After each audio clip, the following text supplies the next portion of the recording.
For many young Ugandans, Yoweri Museveni is the only leader they have ever known. More than 80% of the population of 45 million were born after 1986, the year he came to power. Many are eager for a new generation of leaders. But we also need to see someone else. I mean, my family, my mother, my father, we all know we are in that regime of yellow, NRM, His Excellency Yoweri Museveni. So how far? I think even my kids will be in that very same regime of 40 years and above, because now he's going to add on the 40 years that we are going to celebrate. When NRM rebels overthrew a military junta in January 1986, they unveiled a 10-point program aimed at restoring democracy, strengthening security, combating corruption, and rebuilding the economy.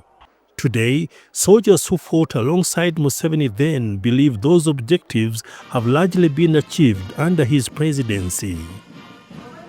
So he builds an army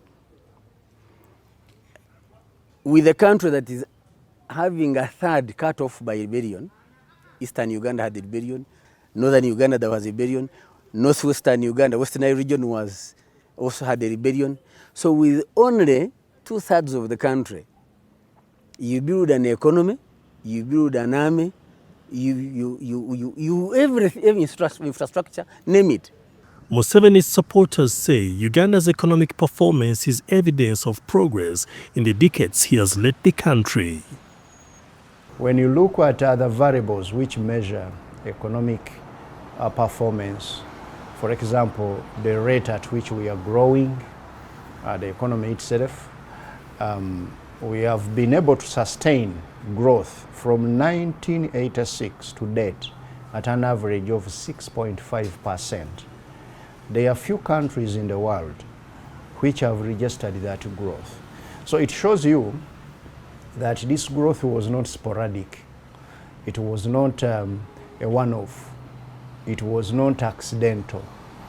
But it's growth which was, I think, anchored on good economic reforms, which the NRM government brought in. Uganda adopted the constitution in 1995, introducing a 5-year presidential term, but subsequent amendments removed both age and term limits, enabling Museveni to extend his rule.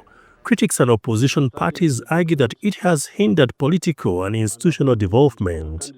When Mr. Museveni was coming into power in 1986, he said, "The problem of Uganda and Africa in general are leaders who overstay in power." That time he was still sober.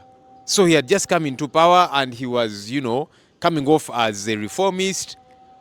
But 40 years later, the man is still in power. He has now pushed his way to another term. He has forgotten what he began with. And that's why there's no good that he can implement. At 81, Museveni is set to lead Uganda for another 5 years. Many young citizens are hopeful that a peaceful political transition to a younger leader will happen within their lifetime.